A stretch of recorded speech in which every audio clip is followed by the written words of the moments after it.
you know what, Jane? We talk to him every Friday on this show, and to me, and you let me know if I'm off or not, because you talk to him more than we do. It seems like the closer we get to the playoffs, the more surly / short / he's getting in his team. To me, like he's putting on his game face as we get closer to the playoffs, because the year started off and he's jolly. Hey, what's going on, guys? And now as we get closer to the playoffs, he's getting shorter and shorter and shorter, a little bit more surly and looking like that guy that I used to see in Green Bay. Well, how specific are your questions? Because he does not like when you ask him about game plan or injuries. We stopped doing that a long time ago. He gives us nothing on that end. So you'll sort of elicit some he'll zing you back. I appreciate that about him. I'm a bit of a smarty pants myself, so I love the challenge of it. But yeah, he's just so different than what we're used to in Dallas. And I mean, I was here covering this team back in 2005 when Parcells was here, and I mean, he scared me as a 24-year-old reporter traveling up from Tyler, Texas. You're from Tyler?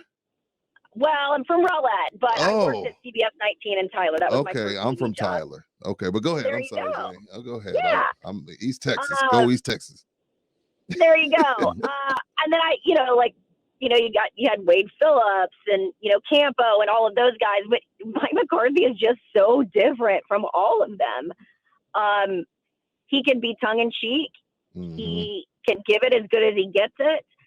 And you can imagine our relationship was a little contentious after my report about the defensive staff last year. Mm-hmm. Right. So we're getting back on the same page this year, but I don't know what to make of him. Before he came to Dallas, he was a guy I enjoyed seeing at the combine, a guy you'd want to go grab a beer with. And, he left me on red for a little bit, finally got back to me recently. So I'd like to think maybe I'm working my way back.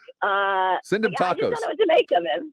I think a lot of us feel that way. Jane, we make nice by sending him breakfast tacos on Friday. Every Friday. We feed him some food and suddenly he gets happy. Oh, you heard about that?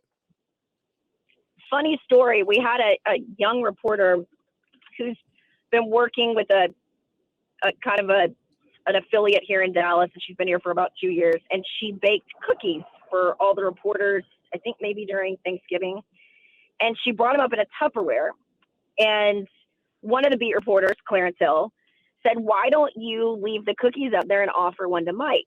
Well, she did, and Mike took the entire Tupperware back to the locker. I think he thought all of it was for him, which I would, if he'd left it up there, I would have maybe assumed it was also for me. But yeah, there you go. Maybe I need to figure out what his favorite food is to get in good graces again. Yeah, we hear he's a fan of barbacoa and Big Red. Barbacoa tacos and Big Red. We've been told by those that watch him eat that's the one he grabs. He is Jane Slater. Follow her stuff. If you're a Cowboy fan and NFL fan, you cannot be fully informed unless you are at Slater NFL on your feed.